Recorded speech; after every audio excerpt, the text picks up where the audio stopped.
ৰাম নাৰায়ণ ৰাম। আজিকালি ধৰ্মক লৈ মানুহৰ মাজত বহুতো সন্দেহ সৃষ্টি হৈ আছে। ধৰ্মক লৈ মানুহক ভয় দেখুওৱা হৈছে। মানুহে নিজৰ মগজুতে ইমান চাপ দিয়ে যে মগজুৱে কাম কৰা বন্ধ কৰি দিয়ে। কিদৰে মগজু খুলিব পাৰি? এই ধৰ্মৰ ভয়টো আটাইতকৈ আগতে আমাৰ ঘৰতে আৰম্ভ হয়। আমি দেউতা, আইতা, মায়োতাৰ পৰা শৈশৱতে শুনি অহা কথাবোৰেই আমাৰ মনত ভয় হৈ ভীতি খাই থাকে। প্ৰত্যেক ধৰ্মৰ মানুহে নিজৰ মতে নিজৰ ঈশ্বৰক পূজা কৰে। এতিয়া এইসকলৰ ভিতৰত কোনটো সঠিক, কোনটো ভুল, এইটো কোনে ক'ব? আফলে আজিকালি কোনোবাই গভীৰ চিন্তন কৰিব বিচাৰে নহয়। প্ৰথমে সকলোৰে চিন্তা হওক, মই কোন, কৰ পৰা আহিছো? আকাশ সকলোকে নিজৰ কুলত লৈ বহি আছে। সূৰ্য, বতাহ, পানী সকলোৱে নিজৰ ধৰ্ম পালন কৰি আছে। প্ৰকৃতি যিদৰে সকলোৰে বাবে সমানে নিজৰ কৰ্তব্য পালন কৰে, সুদৰে আন কোনোবাইৰ বাবে কৰিব নোৱাৰে।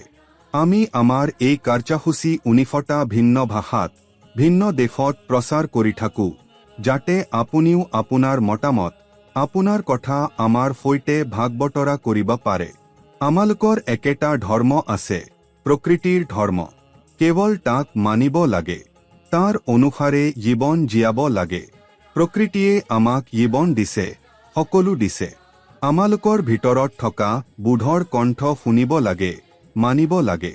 এই বুধ আমাৰ অন্তৰত থাকে, যি আমাক সঠিক দিশ দেখুৱায়।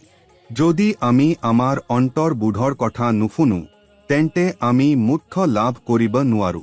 প্ৰত্যেক মানুহৰ শৰীৰৰ ভিতৰত কোটি আত্মাৰ বাস থাকে। আমি সকলোৱে দিনে 2-3 বাৰ তৃপ্তিৰে ভাত খাওঁ। কিন্তু আপুনি কেতিয়াবা ভাবিছে নে এই কোটি আত্মাই কি খায়? যদি সেইবোৰে খোৱা নাপায়, তেন্তে ভিতৰতে মৃত্যুমুখী হ'ব।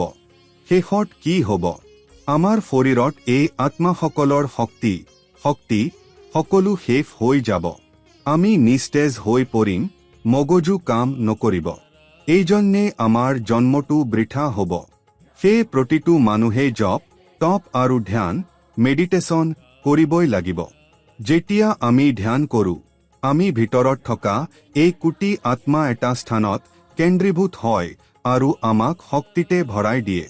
আপুনি কেৱল আপোনাৰ মনত এই কথা বহাব লাগে, যি অৱস্থাতেই হওক, মোক ধ্যান কৰিবই লাগিব। ধ্যান কৰিলে বহু চিন্তা, সমস্যাবোৰ, মনৰ দ্বিধা, লাজ সকলো আঁতৰি যাব।